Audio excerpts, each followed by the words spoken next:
High বন্ধুরা, আমার YouTube channel simple লিভিংয়ে আপনাদের স্বাগতম। আজ চলুন আপনাদের একটা খুব সুন্দর জিনিস দেখাই। এটা আশা করি অনেকেই পছন্দ করেন। আমি আপনাদেরকে আগেই বলেছিলাম আমি বর্তমানে এখন ওমানে থাকি। তো যেখানে থাকি আমি আজ নাকি সেখানে কাঁকড়া উঠেছে। তো দেখেন বন্ধুরা, কাঁকড়াগুলো কেমন দেখতে। জানি না বন্ধুরা, কলকাতায় এরকম কাঁকড়া দেখা গেছে বলে আমার ঠিক জানা নেই।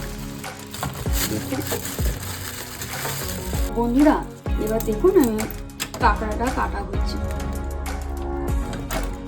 আস্তে আস্তে পাগুলো কেটে, ছোট পাগুলো কেটে ফেলা হচ্ছে।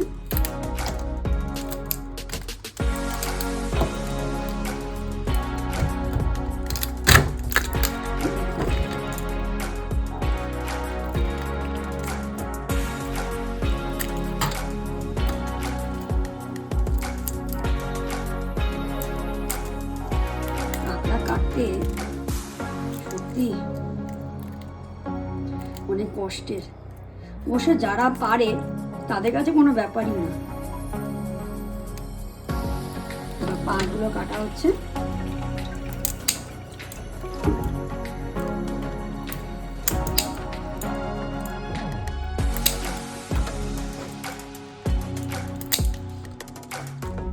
প্রত্যেকটা পা এবার এভাবে কাটা হবে।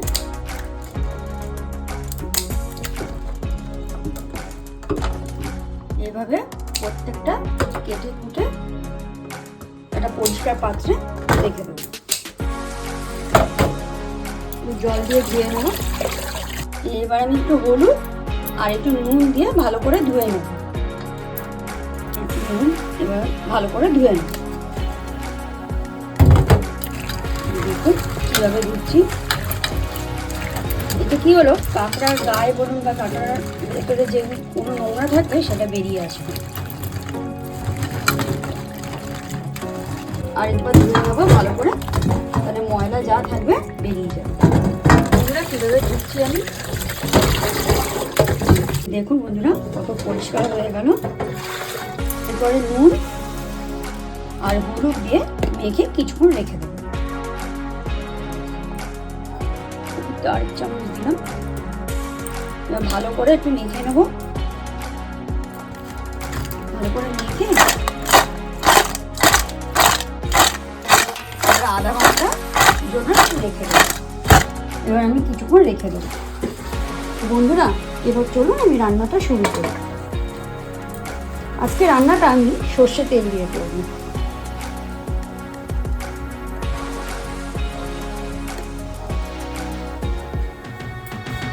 তেলটা একটু গরম হয়ে যায়। আমার তেল গরম হয়ে গেছে। এবার আমি কাঁকড়াগুলো ভেজে নেব। ভালো করে একটু নাড়াচাড়া করে নিলাম।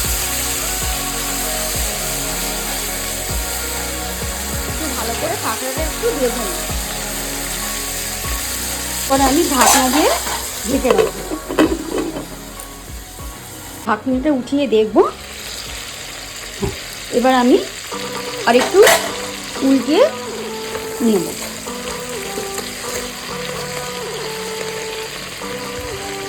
আমার আরেকটু ভেজে নিলে আমার হয়ে যাবে কাঁকড়া ভাজাটা।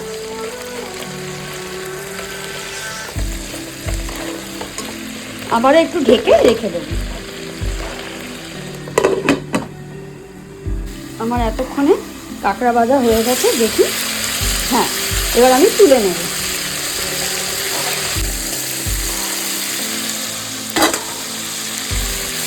এভাবে প্রত্যেকটা তুলে নেব। আমাকে আরেকটু তেল দিতে হবে, তাই আমি আরেকটু তেল দিয়ে দিচ্ছি। আমার তেল গরম হয়ে গেছে।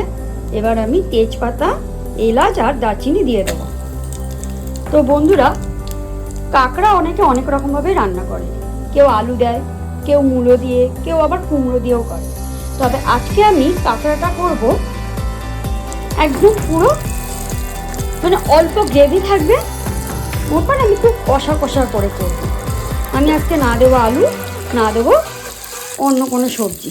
অনেকে অনেক রকমভাবেই করে, আজকে আমি কোনো কিছুই দেবো না, শুধু আলু ছাড়াই রান্না করব। আমি এবারে পেঁয়াজ কুচেছি, দেখুন কুচনো পেঁয়াজগুলো আমি দিয়ে দেবো।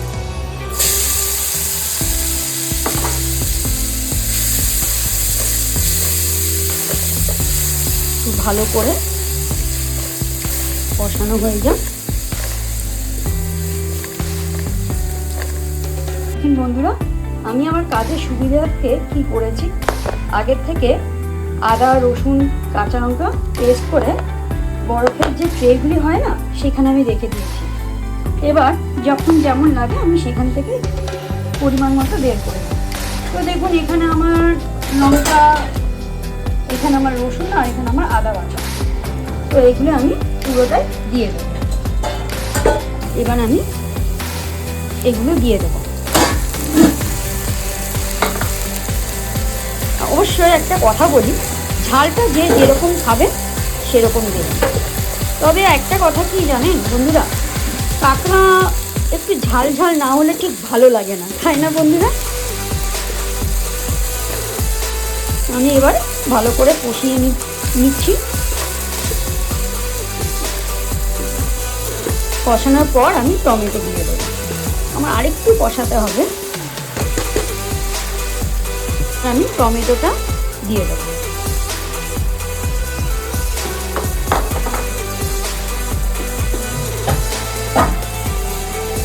টমেটোটা দিয়ে আমি আরেকটু কষিয়ে নেব।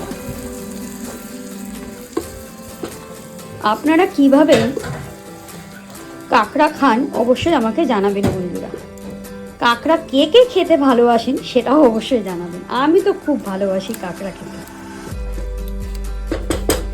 হ্যাঁ, আমার মোটামুটি কষানো হয়ে গেছে। দেখুন, আমার একটু একটু তেলও বেরিয়ে এসেছে। এবার আমি মশলা সব দিতে থাকবো। বলুন, আমি এবার মশলাগুলো দিতে থাকি। তো প্রথমে আমি হলুদ দিলাম, আর একটু হলুদ লাগবে।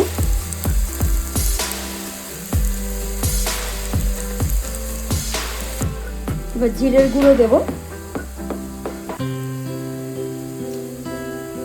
আর একটু জিরের গুঁড়ো দিলাম। 1 চামচ ধনে গুঁড়ো দিলাম, আর 1 চামচ লঙ্কার গুঁড়ো দিলাম। এরপরে 1 চামচ কাশ্মীরি লঙ্কার গুঁড়োও দিয়ে দিলাম। এবার একটু করে জল দিয়ে মশলাটাকে কষিয়ে নেব। ভালো করে কষিয়ে নেব। তবে আমি তো লঙ্কার গুঁড়ো দিয়েছি, আপনাদের যদি মনে হয় আপনারা সেটাকে স্কিপ করতে পারেন, মানে ঝালটা হচ্ছে যে যেরকম খায়। তবে কাঁকড়াতে ওই যে আমি আগেই বলেছি, কাঁকড়াটা একটু ঝাল ঝাল না হলে ঠিক ভালো লাগবে না। ভালো করে এবার কষাতে হবে।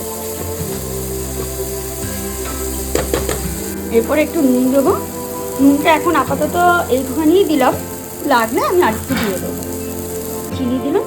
চিনিটা একটু আপনারা বুঝে দিতে পারেন, যার যার ব্যাপার। অনেকে আবার পছন্দও করেন না। তো দেখুন, আমি ভালো করে কষিয়ে ফেলছি, আর একটু করতে হবে। আমার মশলা থেকে এখন একটু গন্ধ বেরোচ্ছে, তাই একটু জল দিলাম। জলটা চেষ্টা করবেন একটু গরম দেওয়ার।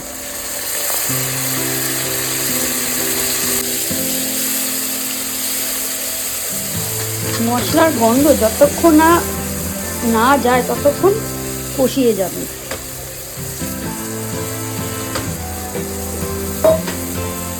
তো বন্ধুরা দেখুন, আমার অলরেডি তেল বেরিয়ে এসেছে। এবার আমি কাঁকড়াগুলো, ভেজে রাখা কাঁকড়াগুলো দিয়ে দেবো। এই যে ভেজে রাখা কাঁকড়াগুলো এবার দিয়ে দেবো। এগুলো দিয়ে আরেকটু কষিয়ে নেব ভালো করে, যাতে কাঁকড়ার ভেতরে মশলাগুলো ঢুকে যায়, সেই জন্য ভালো করে একটু মশলার সাথে মিশিয়ে নেব।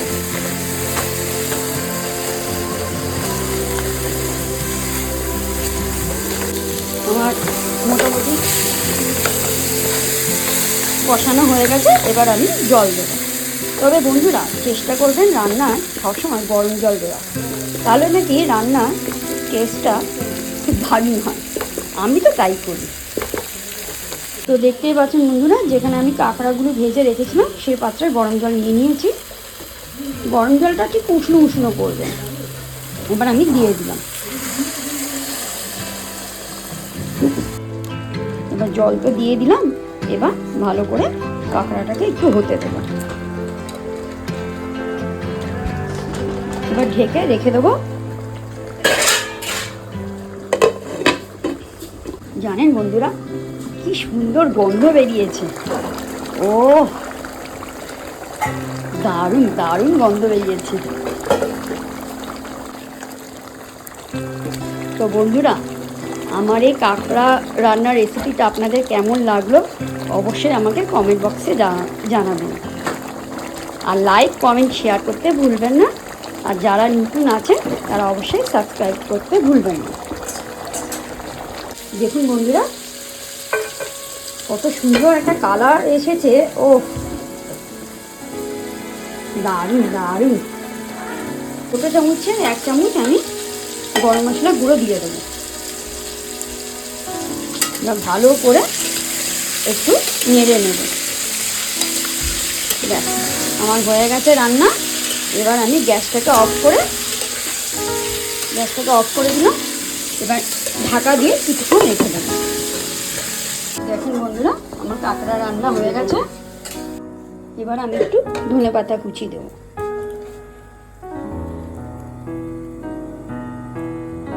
আর আমার একটু দেখতেও সুন্দর লাগলো। অবশ্য আপনাদের যদি ভালো লাগে তাহলেই ধনেপাতাটা দেবেন, নাহলে স্কিপ করে যাবেন। দেখুন বন্ধুরা, আমার কাঁকড়া রান্না কমপ্লিট হয়ে গেছে। তো কেমন হয়েছে অবশ্যই আমাকে জানাবেন। টাটা বন্ধুরা, ভালো থাকবেন, সুস্থ থাকবেন।